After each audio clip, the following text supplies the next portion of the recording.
Hello, beautiful souls. Welcome in Rahat, the inner healing. Wish you all a great day ahead.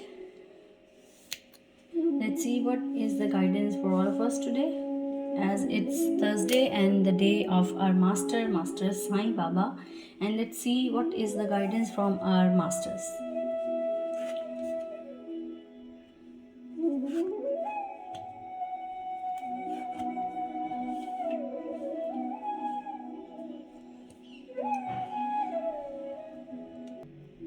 So, according to the cards, according to the divine guidance, the cards are saying if you are waiting for some kind of results in your favor, if you are waiting to get the better results in any form, in finances, in relationships, in work, or maybe in your health, related to your health, related to the recovery of your health, then the chances are really good, but you have to wait.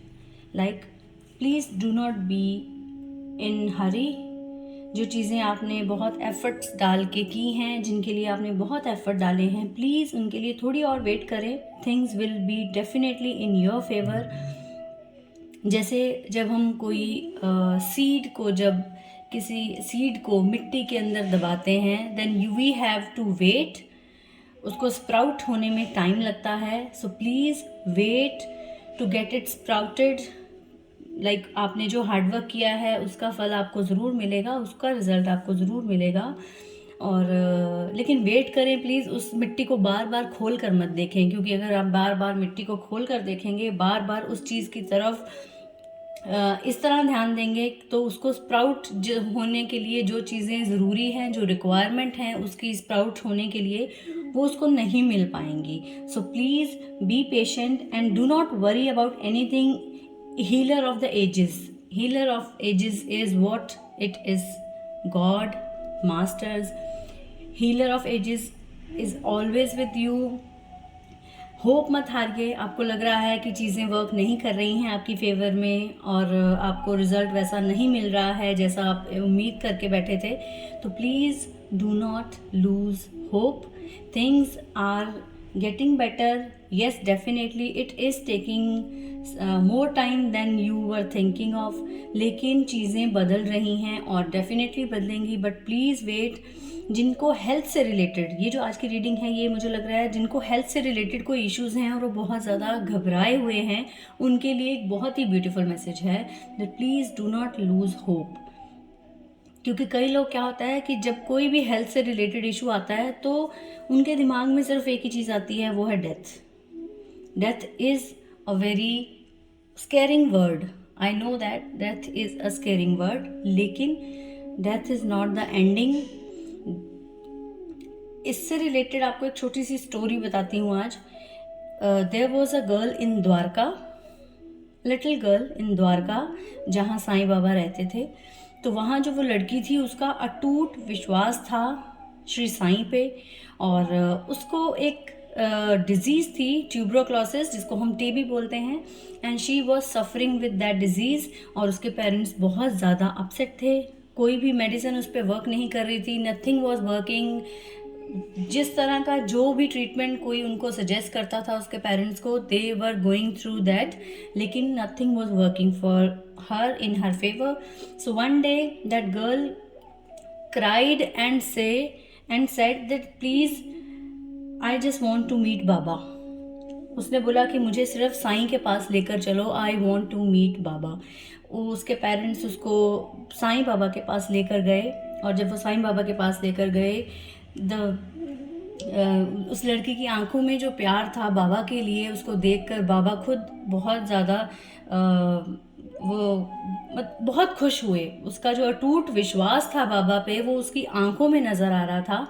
बाबा ने उसके सिर पर हाथ रखा और बोला कि 1 हफ्ते तक इस बच्चे को कुछ भी खाने को नहीं देना है, गिव हर जस्ट वाटर. और उसके पेरेंट्स उसको वापस ले गए. बिल्कुल वैसे ही चलता रहा जैसे बाबा ने बोला था. 1 हफ्ते तक उस बच्चे को सिर्फ पानी दिया गया पीने के लिए, nothing else.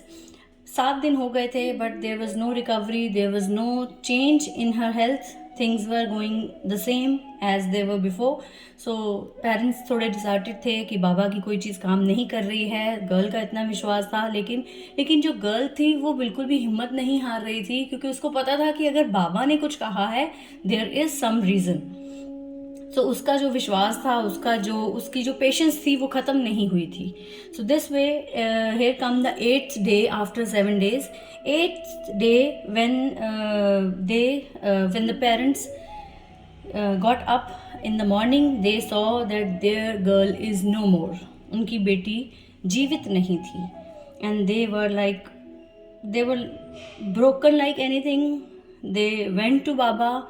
They were crying and they went to Baba. जैसे ही वो बाबा के पास पहुँचे, यूजुअली बाबा बहुत जल्दी उठ जाते थे, लेकिन उस दिन बाबा सो रहे थे. उन्होंने जाकर देखा कि बाबा अभी सो रहे हैं. वो रो रहे थे. जैसे ही अभी वो बाहर खड़े थे, वेट कर रहे थे कि बाबा सो रहे हैं, कब उठेंगे और कब हम उनको बताएंगे कि ये सब क्या हो गया हमारे साथ. सडनली दे सॉ कि कोई अंदर से बहुत ज़ोर ज़ोर से चीख रहा है. And they open the door and that was Sai Baba. Baba इस तरह से चिल्ला रहे थे जैसे वो किसी को भगा रहे हों. उनके हाथ में एक स्टिक थी and he was doing like वो किसी को स्टिक से भगाने की कोशिश कर रहे थे, जैसे कि, और किसी को कुछ समझ नहीं आ रहा था यहाँ ऐसा कौन है जिसको बाबा भगाने की कोशिश कर रहे हैं.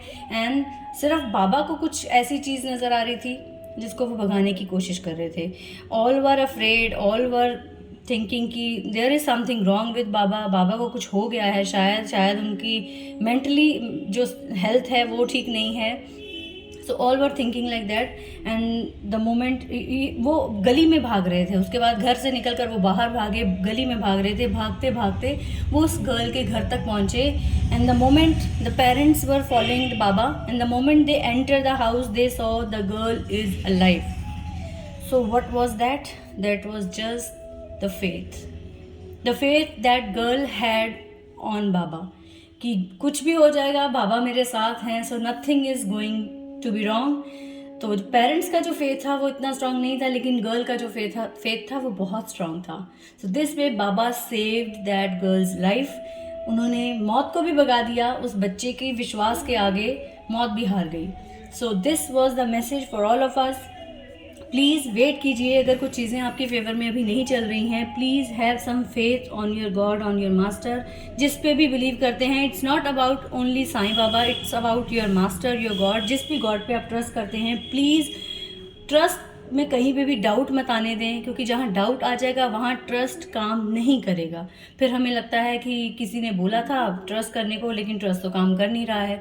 ट्रस्ट वहाँ काम नहीं करता है जहाँ ट्रस्ट शेक करता है. So the trust should be unshakeable. उसको कोई हिला ना पाए, इतना ट्रस्ट होना चाहिए. So things are getting better. Please be patient. Healer of ages, master और god are always with you. They are protecting you like anything. They are sending you healing with both the hands. Just be open to receive the healing, to receive the blessings. आप कहीं अगर blessing को लेने के लिए ready नहीं होंगे तो मास्टर या गॉड नहीं कुछ कर पाएंगे. So please be open to receive the blessings. Feel the blessing. भगवान हमेशा आपके साथ है. उनकी ब्लेसिंग्स को फील करने की कोशिश करें. Death is not the end of any journey. So please विश्वास रखें अपने ईश्वर पे. किसी चीज़ का अगर अंत होता है तो किसी नई चीज़ की शुरुआत के लिए होता है. सो प्लीज़ डेथ वर्ड से घबराएं नहीं. I really beg of you all, जो भी सुन रहे हैं, जो भी इस वर्ड को सुनकर घबरा जाते हैं, प्लीज़ जब एंड होता है, जिसको हम डेथ बोलते हैं फिजिकल वर्ल्ड में, that is end of anything. Ending of anything is the beginning of something new. So please be patient, have some faith on your god, on your masters, and trust should be unshakable. Trust इतना अटूट होना चाहिए कि उसके सामने सबकी हार हो जाए. So this was all for today's guidance. I hope you all can resonate with the guidance. Please do not be afraid for any kind of these kind of words like death. I beg of you. So this was all for today. Wish you all a great day ahead. Stay happy, stay healthy, stay safe, and please keep smiling always, no matter what. I love you all.